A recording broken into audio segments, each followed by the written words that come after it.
What's up, guys? We got a little project cleaning up doing here. You've met Kenny. That's Reggie.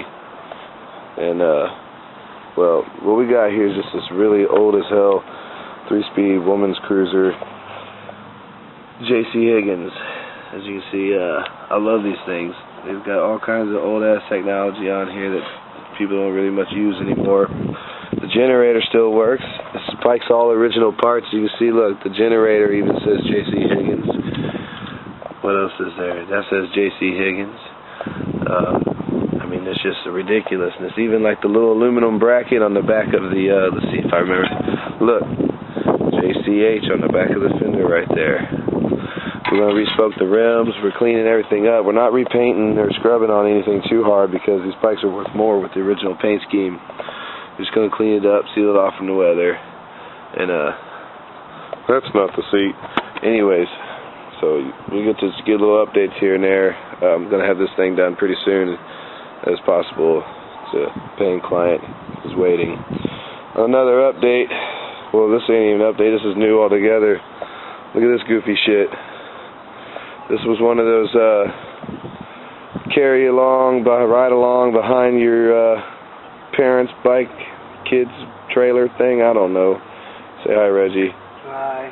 Anyways, Reggie wanted a fun bike to ride, so we made this like goofy, stretched out, lean forward hipster design, and it's actually really fun to ride. And ain't too shabby. It needs a bigger disc on the crank and a longer chain, and we'll be able to go faster on it.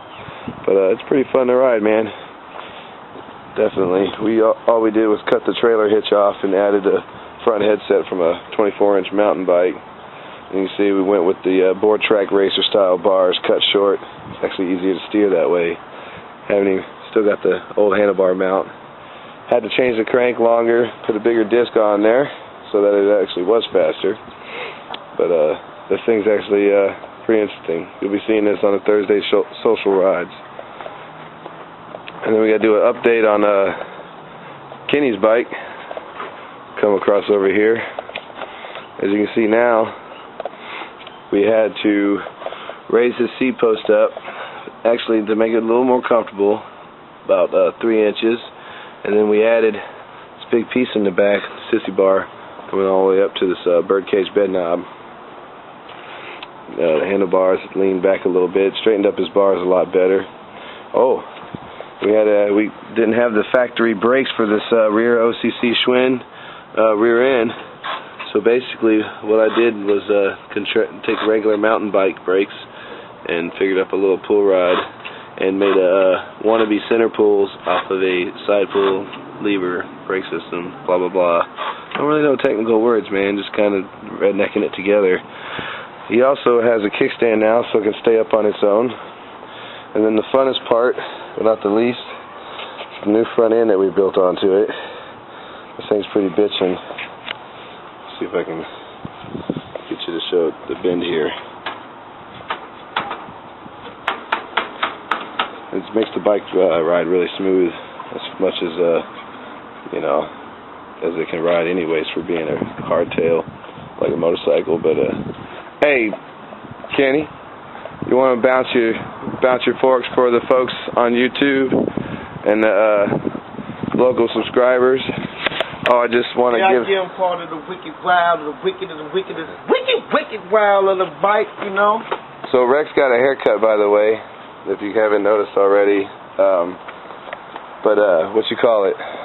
Man, where was I going with this shit? I done forgot. Anyways, go ahead and straddle. Ready for this? Wait, hold on. This motherfucker is this. All right, go ahead. Show him the springer there. They make a hell of a lot of noise. Go ahead and just sit down on it and throw some weight on it. It's funny, every time he's riding, man, he hits the brakes and the front end will drop a little bit. But it definitely, basically what we were going for, the bike had a lot of serious pitch. When you steered it, kick real hard that way or kick real hard that way in either direction. So we dropped the center of gravity down lower by putting the tire up on some swing arms and a couple of trampoline springs. And then the bracket over the top is going to be a future bracket for a front brake, and it also holds the two sides straight with each other. So that's the update on that. Gonna keep working on it. Still got to finish the little crappy metal work here and there to straighten it up before we bondo it up. And last update, I guess anybody who's actually seen the video of this truck right here. Well, I'm about to have a lot of videos on this truck. I'm going to have to pull the engine out of it, replace all the freeze plugs, and when we do that, we're going to go ahead and change the clutch, do the head gaskets on it, and all kinds of different stuff. Clean the whole inside of the firewall. We're going to spray Rhino bed liner on the chassis and the cross members and whatnot, and start getting it cleaned up, new shocks, paint springs, paint everything we possibly can before we put it back in there and start doing the body work on the outside. So we're going to have a lot of really great videos coming up on some mechanic work, you know, for people that are interested in that stuff, especially fans of the 2.9 V6 and the old Fords. It was the only V6 that they ever put in the old Ford Rangers.